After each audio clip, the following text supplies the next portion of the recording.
नमस्कार दोस्तों, स्वागत है आप सभी का एक और दिलचस्प कहानी में।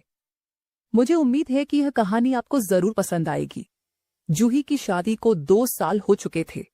उसका 1 साल का बेटा पंकज था, जिसका वे बहुत अच्छे से ख्याल रखती थी। उसके पति आकाश एक अच्छी नौकरी में थे और परिवार में सभी सदस्य अपने अपने कार्यों में व्यस्त रहते थे। जूही का ध्यान घर के सभी कामों पर था, खासकर अपने ससुर राजीव जी की देखभाल पर। आज का दिन कुछ खास था, क्योंकि उसके चाचा ससुर घर आ रहे थे। वह जब भी आते, जूही के लिए कुछ न कुछ उपहार जरूर लाते। इस बार भी जूही ने उनके लिए खास तौर पर स्वादिष्ट भोजन तैयार किया था। जब वह शाम को आए, तब घर का माहौल बहुत खुशनुमा था। आकाश और ससुर जी भी घर पर ही थे। सबने साथ बैठकर भोजन किया और बातें की। रात होते ही आकाश ने कहा कि उसे सुबह जल्दी ऑफिस जाना है, इसलिए वह सोने जा रहा है। ससुर जी ने भी नींद आने की बात कहकर अपने कमरे का रुख किया। अब जूही और चाचा ससुर ही रह गए थे। वह मुस्कुराते हुए बोले, जूही, कई दिनों से मेरे कंधे में दर्द हो रहा है, क्या तुम मेरी मालिश कर दोगी? जूही ने तुरंत हामी भर दी और कहा, ठीक है, आप कमरे में जाइए, मैं तेल लेकर आती हूं। थोड़ी देर बाद वह उनके कमरे में पहुंची। उसने हल्के रंग की नाइटी पहनी हुई थी, जो उसे आरामदायक लग रही थी। कमरे में पहुंचते ही उसने देखा कि वह कुर्ता उतार कर केवल बनियान और धोती में बैठे थे। जूही ने हल्की मुस्कान के साथ कहा, चलिए, मैं आपकी मालिश कर देती हूं। वह उनके पीछे खड़ी हो गई और धीरे धीरे तेल लगाकर उनके कंधों को दबाने लगी। उन्होंने राहत महसूस करते हुए कहा, तुम्हारे हाथ बहुत मुलायम हैं और तुम्हारी देखभाल करने का तरीका बहुत अच्छा है। जूही हल्का सा शर्मा गई और बोली, आप भी ना। उन्होंने मुस्कुराते हुए कहा, जूही, तुम बहुत समझदार हो। जूही ने मजाक में कहा, आपकी उम्र तो 40 साल हो गई है, लेकिन आप आज भी बहुत एक्टिव हैं। चाचा ससुर हंसकर बोले, हम गांव के हैं, हमारे शरीर में मेहनत का असर है। जूही ने मुस्कुराते हुए पूछा, मैं कैसे मान लूं?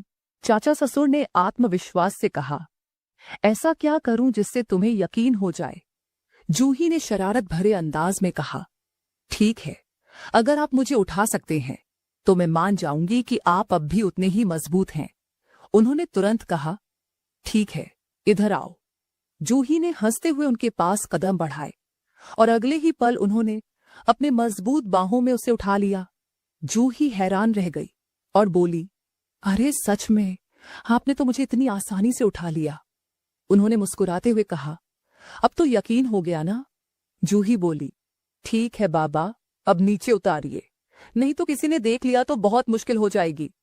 उन्होंने उसे नीचे उतार दिया और कहा, चलो, अब तुम सोने जाओ, सुबह तुम्हें भी काम होगा। जूही मुस्कुराते हुए बोली, इतनी जल्दी भगाने की कोशिश कर रहे हैं? चाचा ससुर हल्का सा गंभीर होकर बोले, अगर तुम और देर तक यहां रुकी तो मुझे नहीं पता इस कमरे में क्या हो जाएगा। जूही थोड़ा शर्माते हुए बोली, बस करिए, मजाक मत कीजिए, मैं आपकी बहू हूं।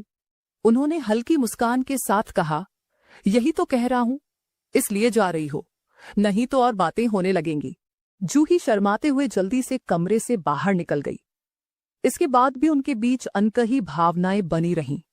दिन बीतते गए और जूही ने महसूस किया कि चाचा ससुर का व्यवहार उसके प्रति थोड़ा बदलने लगा था।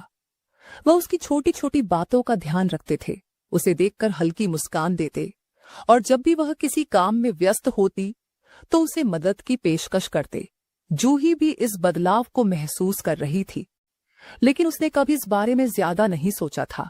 एक दिन जब घर में सभी बाहर गए हुए थे और सिर्फ जूही और चाचा ससुर घर पर थे, तब जूही ने रसोई में कुछ बनाते हुए महसूस किया कि चाचा ससुर उसे देख रहे थे।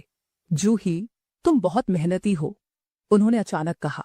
जूही मुस्कुराई, घर का काम तो करना ही पड़ता है, उन्होंने धीरे से कहा, लेकिन तुम्हारी मुस्कान और मेहनत दोनों ही दिल को सुकून देती है। जूही हल्का सा मुस्कुराई और अपनी नजरें झुका ली।